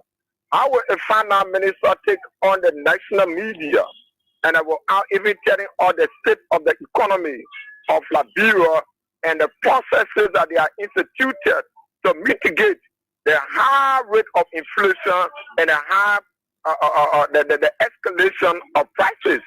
That country, that you see how Gabon then brought themselves, to a disgrace. I think it was a very much disgraceful on the part of Gabon, and that's why I believe that the president did not even appoint him, to be part of the economic management team. And what the president did by appointing the vice president, I hope, is not just going to be a committee of wishful spending, because these guys, the ideas of rebooting our economy is very much limited. The guys are grossly incompetent. They came to power on charade. Now you see how the situation has turned. Every sector of the Liberian society, through their gross incompetency, are totally disintegrated. The economy is in total shambles. So these guys need to live with Samuel Tuwe and order for the past government to help them and rebrand them and give them some existence so that at least and that Liberia economy can come to the point of equilibrium. Thank you very much. Hello. Good evening, Mr. Andrew. How are you? Yeah, I'm fine. This is Apostle Samuel Pata, and I call from Bamasil. Apostle Samuel Pata. Yes, sir. Let's hear you, man of God. Let me commend you for all of the talking points that you have laid out. Specifically, I want to speak to the issues that have to do with the oration that talks about the church in Liberia. On Facebook, like you stated, there are a lot of misconceptions, there are a lot of adverse opinions, especially from the Pentecostal pastors as it relates to, what the orator said. And I think in my mind, there should be a reawakening for us in that the Pentecostal churches, mainly, though he didn't specify the denomination we're speaking about, I think that goes to us. There are no empowerment programs in the church. For example, as far as some instances, you go to Nigeria, when you talk about Winners Chapel, their church edifice, their church affiliated, they got banks, they got traveling agencies where they employ their members. When you talk about Redeem and other churches that these that don't go to, they employ their members, they empower them. But when it comes to Liberia, our Pentecostal churches are just done on prophetic ministries, raising offering and seed and that. Even in the very churches, man of God, you understand now there are members in the church that are in need. They don't support widows program, they don't support less fortunate, they don't support, destitute people. Well, now have you heard of church, engaged into community development? They're building pay latrines, hand point, all kinds of things. These are, when the church is in the community, they should be able to show, because Jesus said we are the light of the world. So the orator was not in error. He spoke, lending the church into reawakening. They need to rise up. So I call this evening to commend the orator for a salient, oration that he gave, and it must come to all the Pentecostal churches as a sign of reawakening to know exactly what the church was established for. So that's my point I made this evening. So he wasn't in error, as some of your colleagues would chastise him, vilify him, condemn him. He was not in error, my brother, because these are things that are happening in the country today. Now, let me ask a question. How many Pentecostal churches in Liberia are employing their members, are empowering them? For example, right? Churches, what they use of churches having millions and thousands of dollars in banks, where banks give the loan out to Lebanese people, Indian people for business purpose. And you got people in the church that are in need. There's no empowerment. There's no empowerment. And I told somebody, one of the characteristics, one of the qualifications of bishop is to be given to hospitality. Now, how many bishops in this country have scholarship program in their churches? How many of them? Or how many of us? So it's something very serious. It's a reawakening call for us as Christians, especially the Pentecostal church. Let us just not involve into fast and prayer, prophetic ministry, sowing seed, all kinds of things. We need to evolve. The church has its own impact to make in the nation. Apostle Pata, their argument is they have made significant impact. They have contributed significantly to the country and the government. Hence, it was not in the right direction for him to have just characterized them as pastors who just have prayer meetings, 5 minutes prayer meetings, and get money from the people and ride, in his words, big cars. Let me say this to you, my brother. Many preachers don't like to be preached to. Many good preachers don't like to be preached to, but they like to preach to people. I think in my mind, as I listen to the orator, it's a time of reflection. The missionaries that brought God to Liberia, they were making impact.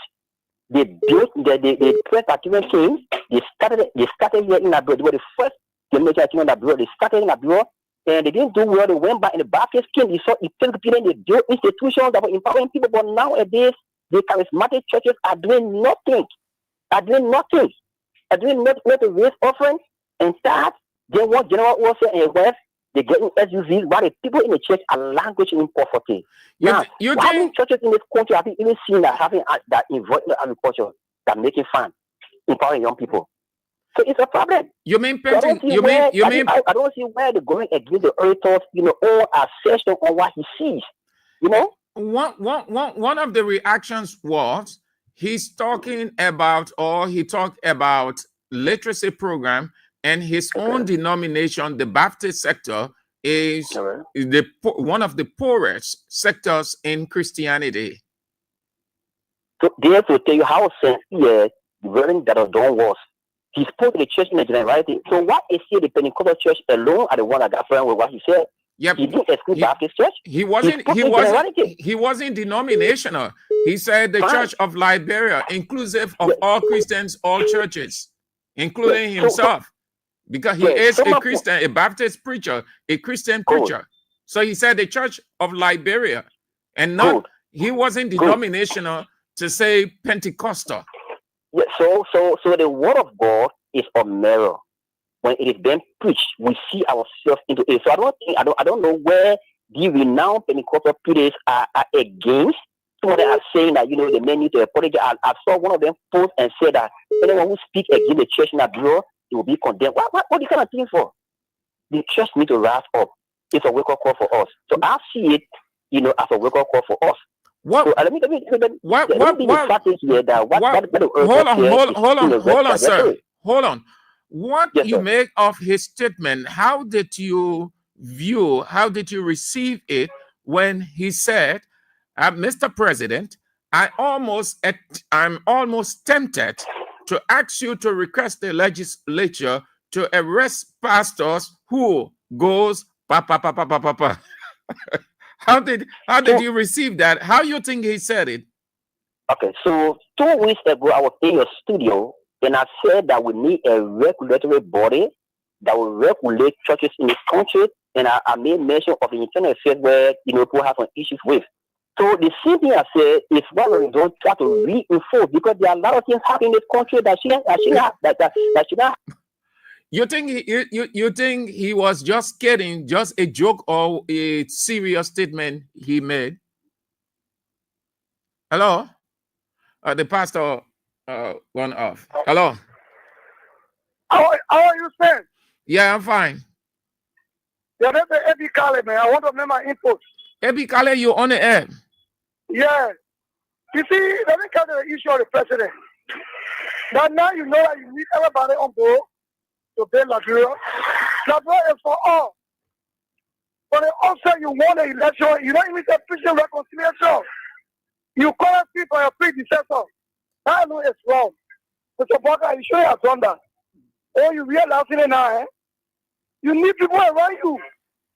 As you said, regardless of your political affiliation, you need people. And also, let me go to the issue of the churches. Then, what the man is saying, he said it right. The church will make an impact. Thing. People paying offering, paying time. But we're not feeling the impact of the church. Okay? So I commend that man. What he says is the truth. Then thank you for your good work. God will bless you. Continue your good work.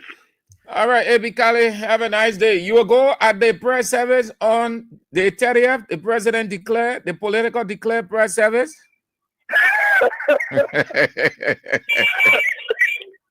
Continue your work. Okay, all right.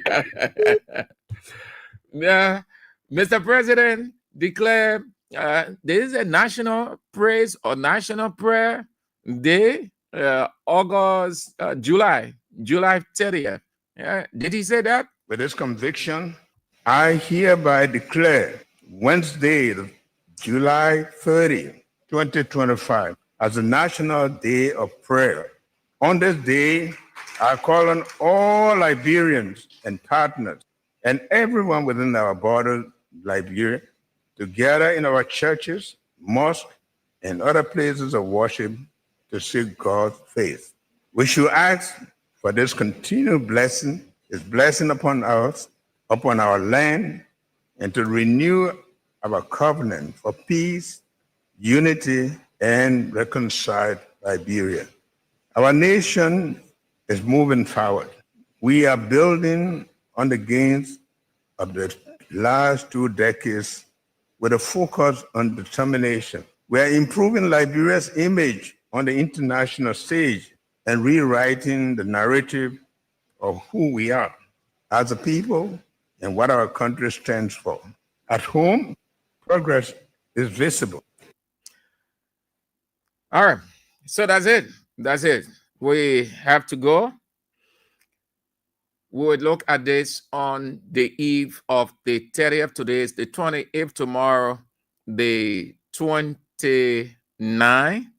I think the pastors who came with the missiles, the bow and arrow, the weapons of all kinds against Reverend or Pastor Emmett Lafayette Don can take interest in this now, because the president called for National Day of Prayer.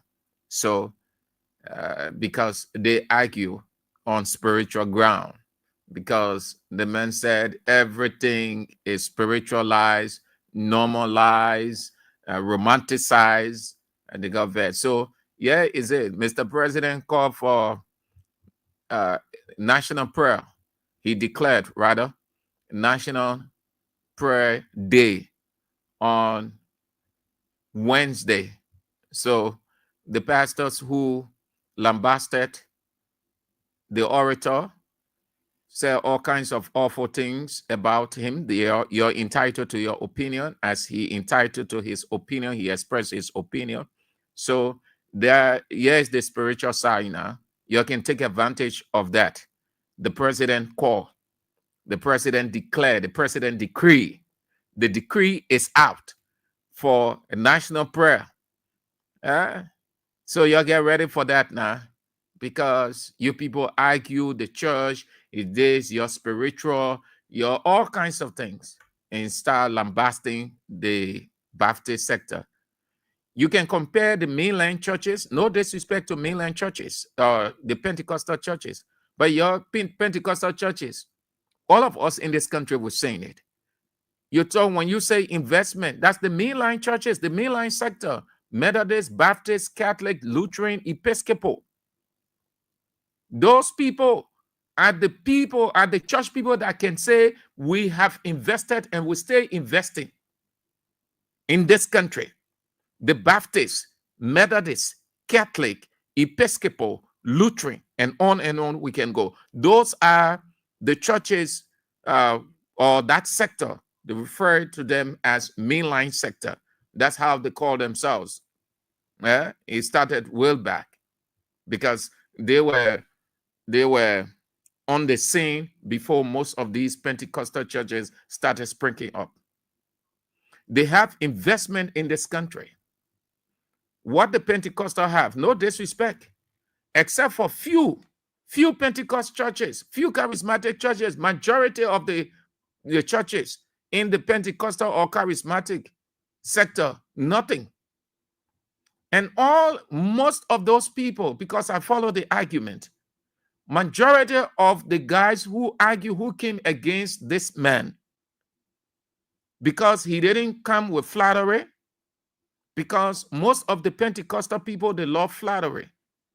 You want to cajole them, hypnotize them. Then they see you as spiritual. Most of the people who came against Dr. Don, they don't have anything. The Baptist Church, you don't know about the Baptist Church investment in this country? You don't know that the Baptist Church been here for a rack of ages? You ain't see the Baptist church investment all over the place. You ain't see the Methodist church investments. You ain't see the Lutheran church, the Episcopal church. You ain't see their investments all around. How many Pentecostal churches have schools, hospitals, clinics, and other things? How many? Everybody building church or setting up church to be called daddy, man of God, overseer. The man shared a candid opinion. And everything Dr. Don said, these are things that people talk about over and over everywhere. Reverend Don is not the first person who talked about it.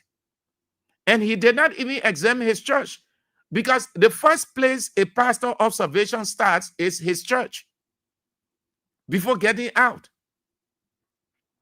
That was just a challenge to say, oh, look, this is how our sector or portion our sector or my observation of some of the things within the sector. So we can do this. Let us rise from this and do this. You cannot be a pastor and you don't want to be chastening, which means correction. You don't want to accept anything, but you should be correcting people. And that is the problem with most Pentecostal pastors. They just have this illusion that they know it all. They are the most spiritual people. They are the only ones that God gave the Bible to. They are the ones who God communicates with, and God does not communicate with the people on the other side, the mainline churches. Dr. Doma stood in, I think it was either one of these buildings when he gave the oration. Dr. Bishop Nathaniel Zawe, he gave an oration. He talked about the church. Nobody said anything because they came from the Pentecostal, or they are from the Pentecostal or charismatic. All of them were muted because this man is from the other side. I saying it that way because some of the some of the pastors who they say they're writing long articles. Oh, what the Baptist church have done for this country, what this and that. What Pentecostal has done for this country? The Baptist has a legacy. The mainline churches, the mainline sector, they have a legacy. They can point to things, institutions, the impact. Look at the number of Baptists in government. Look at the number of mainline, let me just say mainline people in government before. Look at the number of mainline ministers that serve in key positions, stay serving in key positions. Look at their institutions. Look at their impact nationally and internationally. The only thing you see from Pentecostal pastors, they're just excited because they go America. You hear the other pastor were traveling from New York to Massachusetts. Yeah, went from Minnesota to the other place. The only thing you see, we see it. We know. Look at those Baptist, Methodist people from one international organization to another, from one local organization or position to another. See the impact they're making. We have to stop this in this country. The same thing. You see our government, then you do the same thing. Oration is just a motivational talk.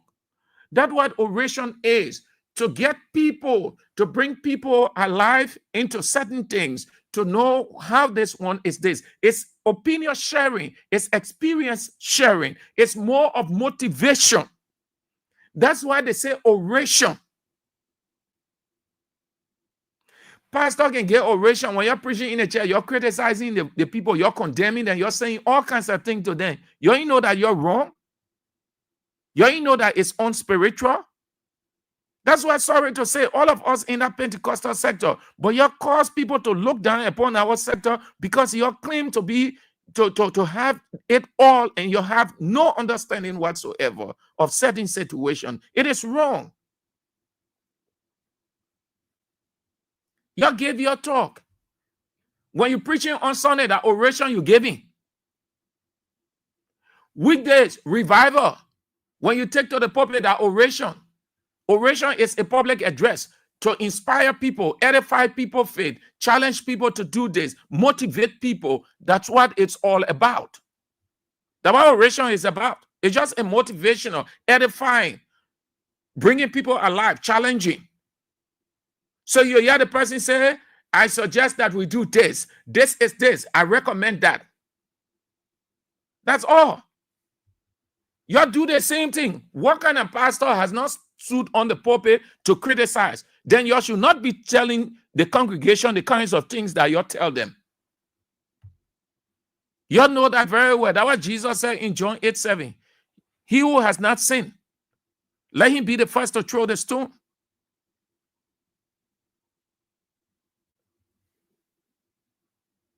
We have to stop. You drop the petty jealousy. Like that only your God knows. Only your God can transmit things to.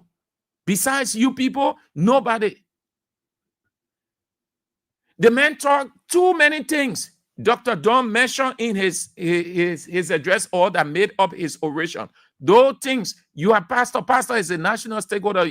The rest of it makes sense. Only because the man talk about having prayer, 5 prayer nights, and collecting XYZ, want to ride big car, then you vex.